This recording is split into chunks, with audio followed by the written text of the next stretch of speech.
Thanks for joining us here on CTV News 10. I'm Angie Seth. We have breaking news from Ottawa on the intruder, Corey Hearn, who breached the grounds of Rideau Hall. CTV's Glenn McGregor joining me now with the latest on this. So, Glenn, some documents being released. Talk to us about what you know.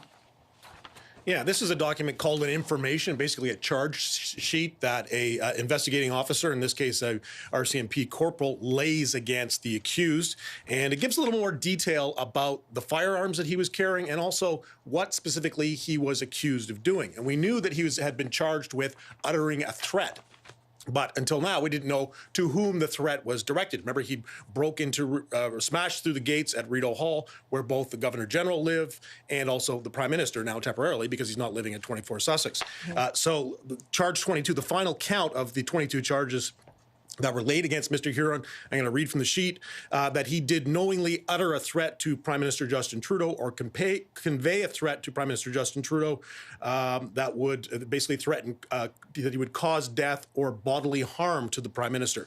So clear there that the target of whatever he was doing, according to the RCMP, was the Prime Minister. We don't know whether or not that was a verbal threat that he expressed, whether it was a written threat. There was some speculation he might have had a note with him, but we do know that at least it was that the Prime Minister was the target of that. We also have some details about the firearms that he was alleged to be carrying: a high-standard revolver, a Norinco M14 rifle, which is now a prohibited class rifle under some of the changes to the gun laws that the federal government made by order in council recently after the Nova Scotia shooting. M14 was a sort of a standard issue rifle used in the U.S. military before they moved to the M16. It was previously a restricted class, a non-restricted class rifle, but it has been reclassified as prohibited.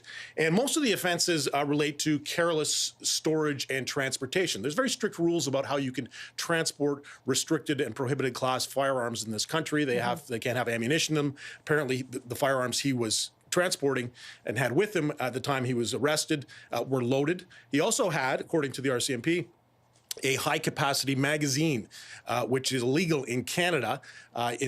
Government changed the rules on magazine size to limit them to 5 rounds, 5 bullets, after the École Polytechnique massacre. But he apparently had a larger capacity magazine in his possession. So slightly unsettling details here, Angie, about the extent of firearms and ammunition he had with him, and also the fact that he was threatening bodily harm against the Prime Minister. Yeah, certainly. Details there. Where do things go from here now, Glenn? As you mentioned there, now you've got access to these documents. So what's happening next? Well, he is still in jail. He will have an opportunity to apply for bail, a bail hearing. His next court date is July 17th, so a week after this one, and then we'll see what the situation is on whether or not he can be released on bail or any other conditions, and possibly return home to Manitoba. All right, CTV's Glenn McGregor in Ottawa with this breaking news. Thanks a lot for this, Glenn. We will check in with you later on if more details come